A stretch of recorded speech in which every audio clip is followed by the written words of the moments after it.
Luzon, Visayas, Mindanao at buong mundo. Ngayon ay Lunes, November 6, 2023.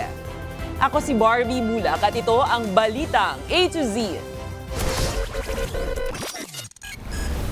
Garapal, no, na paraan ng pagpaslang.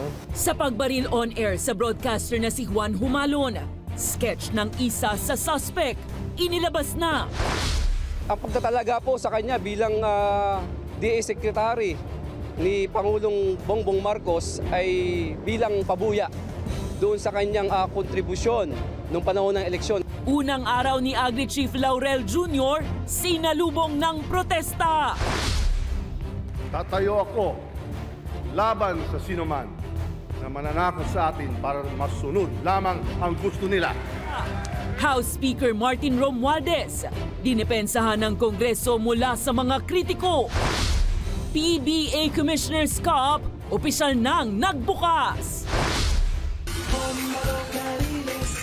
At sa ating balitang showbiz, unang araw ng magpasikat ng It's a Showtime, bakit kaya trending?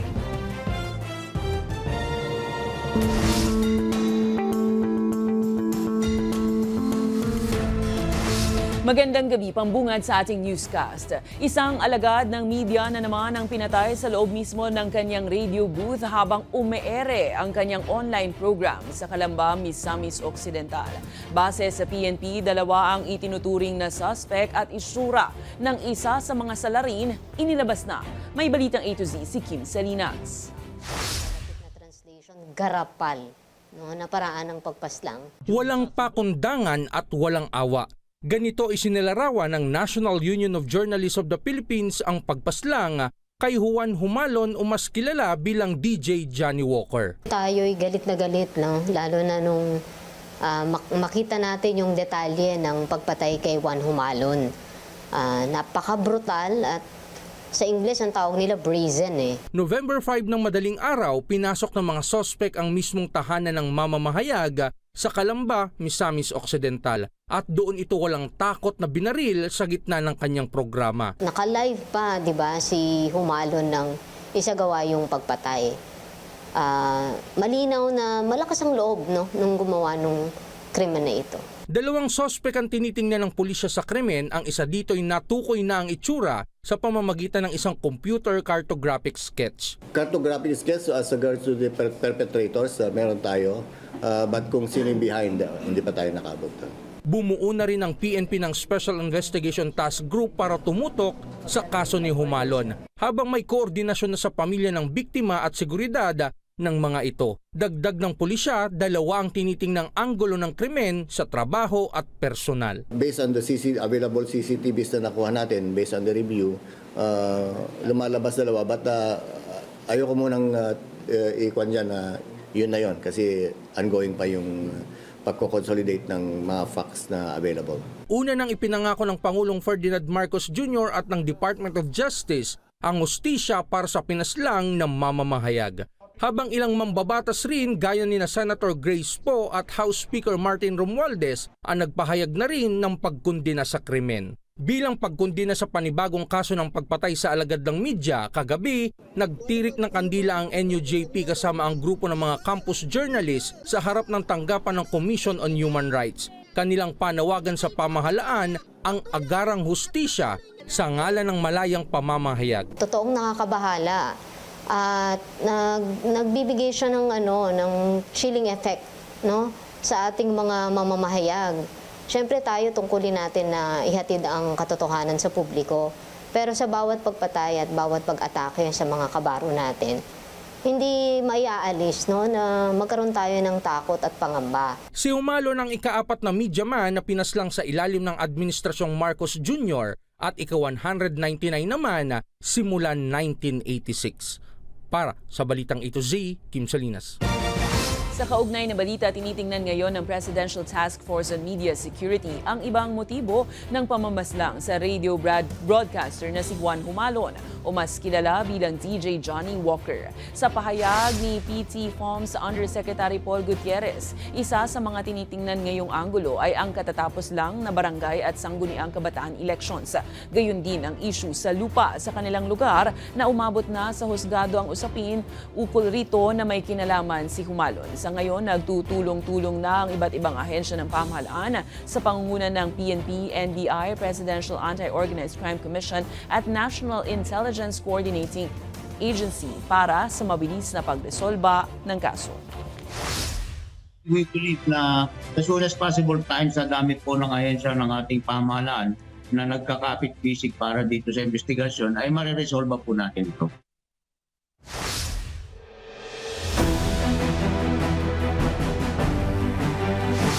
Conflict of interest ang sigaw ng ilan sa kilos protesta na sumalubong sa unang araw ng pag-upo sa pwesto ni Secretary Francisco Laurel bilang Agri-Chief.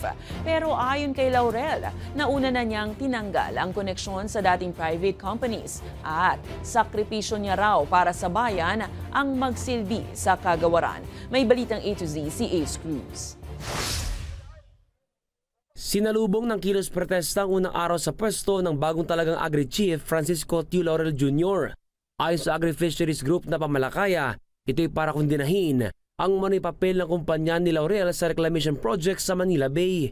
Involved po sila doon sa mga malawakang reklamasyon na sumisira sa pangisdaan na siyang dahilan ng pagkawala ng kabuhayan ng mga mangingisda. Ipinunto rin ng grupo ang conflict of interest sa sektor ng agri-fisheries, lalo na't si Laurel ay tinaguri ang fishing magnate na nagsilbing presidente ng kanilang family-owned fishing company na Frabel Fishing Corporation. Habang inuugnay din ng pamalakaya ang pagkakatalaga ni Pangulong Ferdinand Marcos Jr. kay Laurel bilang umano'y bayad utang na loob dahil sa ambag nito sa kampanya ni Marcos Jr. noong 2022 elections. Ang pagtatalaga po sa kanya bilang DA Secretary ni Pangulong Bongbong Marcos ay bilang pabuya doon sa kanyang kontribusyon noong panahon ng eleksyon na naglaan po siya ng 30 million pesos. Kaya naniniwala po kami na magagamit niya itong departamento para sa kanyang sariling interes. Bagay na agad namang pinasinungalingan ni Laurel. Well, definitely there's no payback. As I said, sacrifice na rin to sa, it's just not for country talaga. DA is a full-time job. I have no time to do anything else. Ang laki ng departamento, complicated na concept that marami ibang, there's 28 bureaus, departments, and GOCCs. So it's a full-time job. Wala akong oras to think about other things. Ang tututukan anya bilang bago upong Agri-Chief ay ang ilan sa marching order ng Pangulo gaya ng mataas na presyo ng bigas. Sa Q-Mart sa Quezon City halimbawa, 50 pesos na lang ang pinakamababang presyo nito. Alas wala kaming halos tubo na dyan dahil tumataas pa nga laki ng kapital. O kuha namin, taas ang taas. Dapat sila magkaroon ng murang bigas, ng pang-suporta. Ngayon, tumataas. Hindi ka mukha nakakaraang panahon na pag tumataas ang bigas, meron silang NFA rice. Ibig sabihin ba nito, mahirap nang matupad ang 20 peso kada kilong bigas na campaign promise ng Pangulo? So today, that is not possible. But with yung directive ni Presidente to modernize, irrigate, use the right seeds and mechanize and all of that, maraming gagawin. We are getting ready to do our best to try to make rice affordable. Samantala, bubuhayin din daw ng kalihim ang Bureau of Agricultural Statistics para masiguro ang tamang datos sa lokal na produksyon ng bigas pati na ang paghahabol sa mga hoarder at smugglers. Para sa Balitang A to Z, Ace Cruz. Tiniyak ni House Speaker Martin Romualdez na titindig ito pabor sa interes ng publiko at kontra sa sinumang nagbabanta sa naturang institusyon. Sa kanyang talumpati sa muling pagbubukas ng sesyon ng Kongreso matapos ang holiday break ngayong araw, hiniring rin nito sa mga mambabatas na huwag papayagan ng sinuman na sirain ang puri ng Kongreso o idikta ang direksyon nito. Sinabi rin ng Speaker na kahit pa may sari-sariling opinyon ng mga kongresista, dapat dapat raw manatili itong nagkakaisa sa harap ng banta sa buong kapulungan o isa sa kanila. Walang binanggit na mga pangalan si Romualdez pero noong Oktubre ay nagpasaring ang dating Pangulong Rodrigo Roa Duterte na kung nais raw tumakbo ni Romualdez bilang presidente ay dapat ma-audit ang Kongreso. Habang kinasuhan rin ni Representative Franz Castro si Duterte dahil sa anya ay pagbabanta sa kanyang buhay. Wala pong personalan dito, trabaho lang. Tatayo ako laban sa sinuman na mananakot sa atin para masunod lamang ang gusto nila. Itindig ako tayong lahat para sa kapakanan ng bayan. Plano ng Kongreso na muling buhayin ang Bureau of Private Schools sa ilalim ng Department of Education na napawalang bisa sa kasagsagan ng COVID-19 o Marso noong taon sa ilalim ng nagdaang Duterte administration. May balitang A to Z si Ian Maghano. Bubuhayan natin yung Bureau of Private Schools within the Department of Education para may makokonsult sila.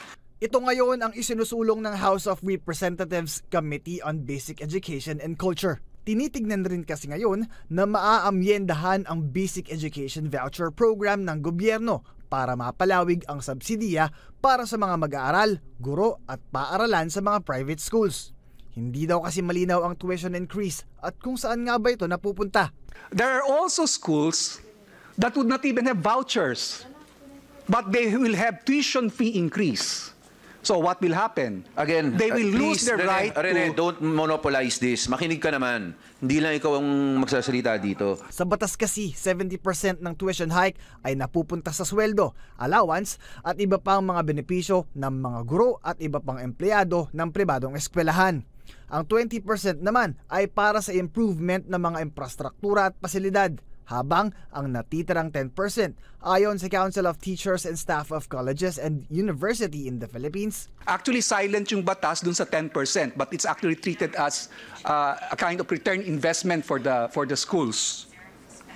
This provision, so this I think what was mentioned earlier, this provision was totally removed and is replaced by mere 70% allocation from voucher increases. To my mind, this is clear. The only thing that I think you brought up which could be valid is the question on what if hindi pa nakakatanggap ng voucher, di ba? Samantala, target rin ng komite na idepende ang ibibigay na subsidiya sa performance ng eskwelahan. This committee, Congress will also be requiring outcome-based results.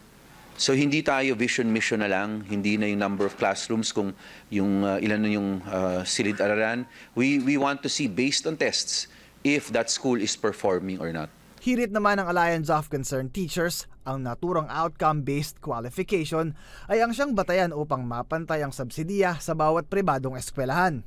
Konti na nga yung natatanggap ng teacher, parang meron pa kami naririnig na balita na binabawasan pa ito mismo ng administration ng school. So dapat ma-incorporate natin dito no, ng prohibited yung mga anumang deduction from the TSS subsidy ng mga teacher kasi maliit na nga lang yun na binibigay natin.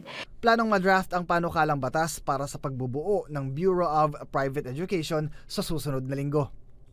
Para sa Balitang A to Z, Ian Maghanoy. Naisapinal na ang implementing rules and regulations ng Maharlika Investment Fund. Ayon kay Pangulong Ferdinand Bongbong Marcos Jr., minadali na ang pagbuo ng corporate structure ng Maharlika Investment Corporation para maging fully operational na ito bago matapos ang taon.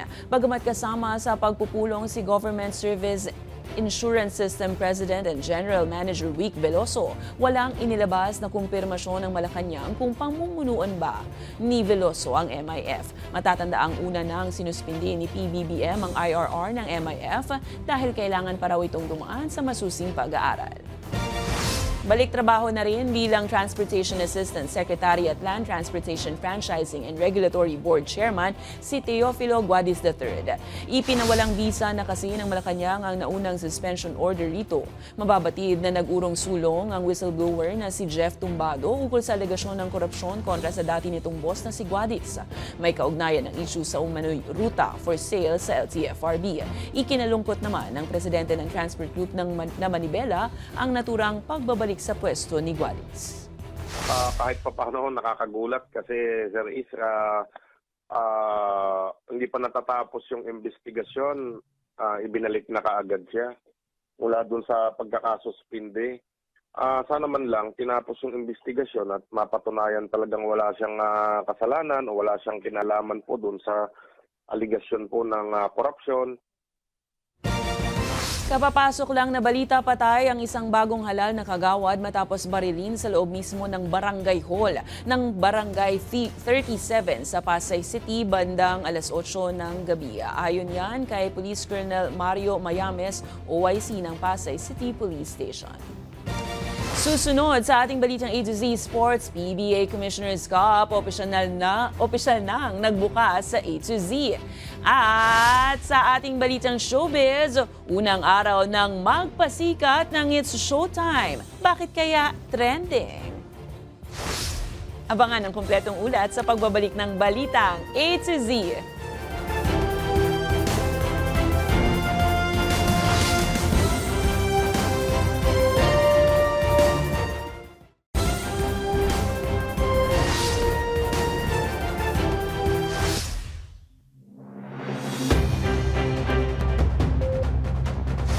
Good news para sa mga motorista, magkakaroon ng bawas presyo sa petrolyo simula mamayang Martes. Ayon sa mga oil companies, maglalaro sa mahigit piso ang tapya sa kada litro ng diesel, 45 centavos naman sa kada litro ng gasolina, habang 1 peso and 5 centavos sa kerosene. Paliwanag ng Energy Department, dahilan ng bawas sa presyo ay ang pagdagdag ng produksyon ng Organization of the Petroleum Exporting Countries. Nakatakdang makipagpulong ang Department of Trade and Industry sa mga manufacturer ng Noche Buena products sa mga susunod na araw. Ayon kay DTI Assistant Secretary for Consumer Protection Group, Mary Jean Pacheco, nagkasundo ang mga manufacturer na magkaroon ng kakarampot na taas presyo sa Noche Buena products ngayong papalapit na Kapaskuhan. Sa kabila ito ng pagtaas ng mga raw materials. Nilinaw din ng opisyal na hindi lahat ng mga branded ham ay magkakaroon ng dagdag presyo ngayong holiday season. Inaasahan naman na maglalabas ang DTI ng suggested retail price list para sa Noche Buena products sa mga susunod ring araw.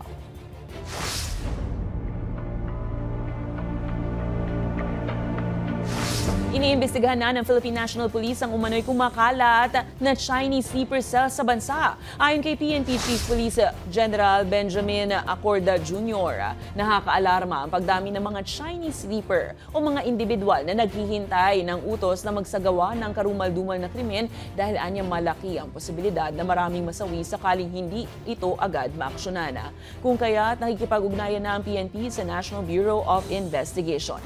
Pinabulaan na naman ng Chinese Embassy ang alegasyon na mayroong Chinese sleepers sa Pilipinas. Nag-ugat ang alegasyon ng maaresto ng NBI sa Pasig ang dalawang Chinese na mayroong malalaki at matataas na kalibre ng baril. With regards to these sleeper cells, there were some accomplishment by other law enforcement units natin. Yung NBI may mga nakuha. And this is alarming and yan ang matinitingnan natin. Of course, it's not remote. All other countries are doing that. Kaya yan ang dapat bantayan natin bilang part of the security cluster ng bansa. Hinihimok ni Pangulong Ferdinand Marcos Jr. ang Philippine Navy Elite Forces na paigtingin at pag-aaralan pa ang deployment ng puwersa para mas mapalakas ang pagresponde anumang insidente. Iniyak nito ang buong suporta sa Navy sa pagpapalakas ng kapasidad sa pamamagitan ng pakikipag-ugnayan sa mga bansang may parehong layunin. Kasama na ang pagpapanatili ng bukas at malayang paglalayag sa rehiyon.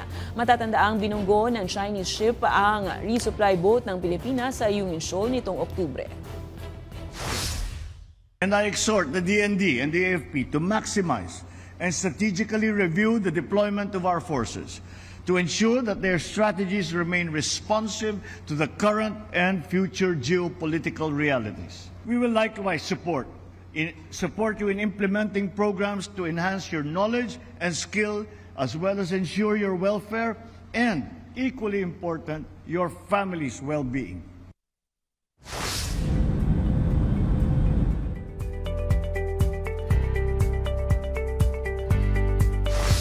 Dumating na sa Pilipinas ang ikalimang batch ng Pinoy repatriates mula Israel. Nasa 22 na overseas Filipino workers kasama ang isang sanggol ang ligtas na lumapag sa Ninoy Aquino International Airport Terminal 3 bandang 3:00 ng hapon. 19 sa mga ito ang caregiver. Kasabay ng pag-welcome ng Department of Migrant Workers sa mga kababayan, tiniyak nito ang tulong kabilang ang repatriation assistance package na 50,000 pesos mula sa Overseas Workers Welfare Administration Administrator at pag-alalay hanggang sa makapagbawi ng mga ito kasunod ng dagok ng sigalot ng Israel at Hamas. Inaasahan namang darating na rin bukas ang isa pang batch ng repatriates.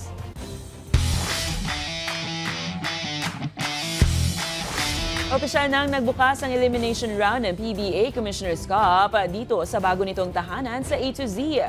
November 5, Linggo, kahapon nagharap sa opening ceremony nito sa Smart Araneta Coliseum ang kupunan ng Magnolia Chicken Timplados Hot Shots na tinalo ang TNT Tropang Giga sa score na 110-102. Maghaharap naman sa November 8, Miyerkules ang Blackwater Busini versus Converge Fiber Xers. 4:00 ng hapon at ang dalawa pang paboritong liga, ang Meralco Bolts at Rain or Shine Elasto Painters sa ika-8 naman ng gabi sa parehong venue sa PhilSports Arena sa Bulacan. Sa aming pagbabalik, unang araw ng Magpasika 2023 ng It's Showtime Trending. Bakit kaya? Manatiling nakatutok, kayo ay nanonood ng Balitang A to Z.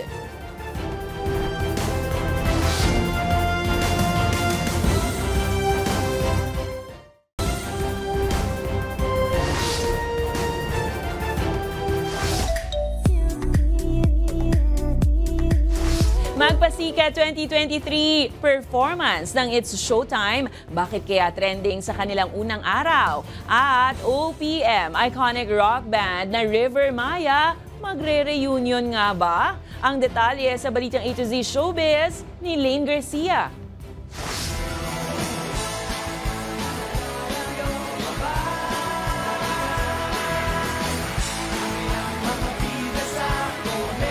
Napabilib ang madlang people sa bonggang pasabog ng It's Showtime host na sina Bong Navarro, Jugs Hugueta at Teddy Corpus sa kanilang Magpasika 2023 performance.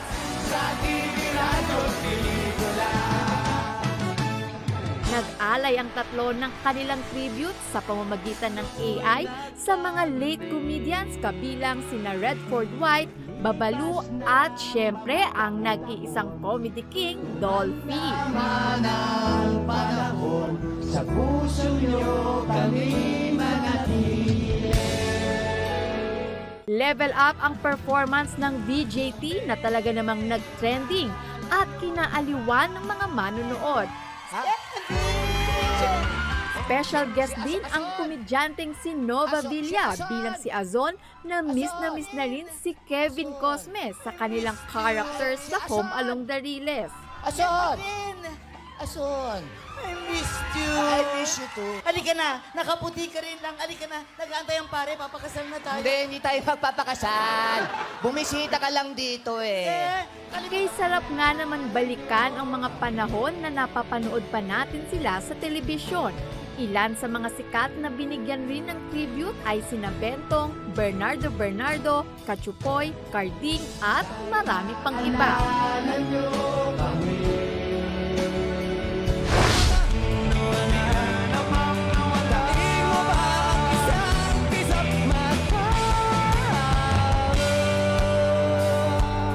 Samantala, muling magsasama-sama sa stage ang original members ng iconic OPM rock band na River Maya na sina Bamboo Manyalak, Mark Escueta, Nathan Azarcon at Rico Blanco. Kumpirmado yan ng Live Nation Philippines sa kanilang post sa social media na magkakaroon ng reunion concert ang nasabing banda sa darating na February 17, 2024 sa SMDC Festival Grounds. Halina't ating sariwain at muling pakinggan ang ilan sa mga kantang kanilang pinasikat gaya ng LC, 214, Isap Mata at marami pang iba. Mabibili ang ticket simula November 17. Para sa balitang A to Z Showbiz, Lynn Garcia.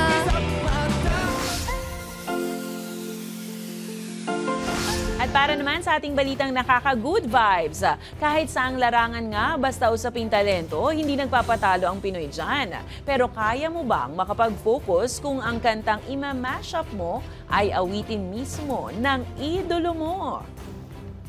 Papuri sa Diyos sa kaitaasan.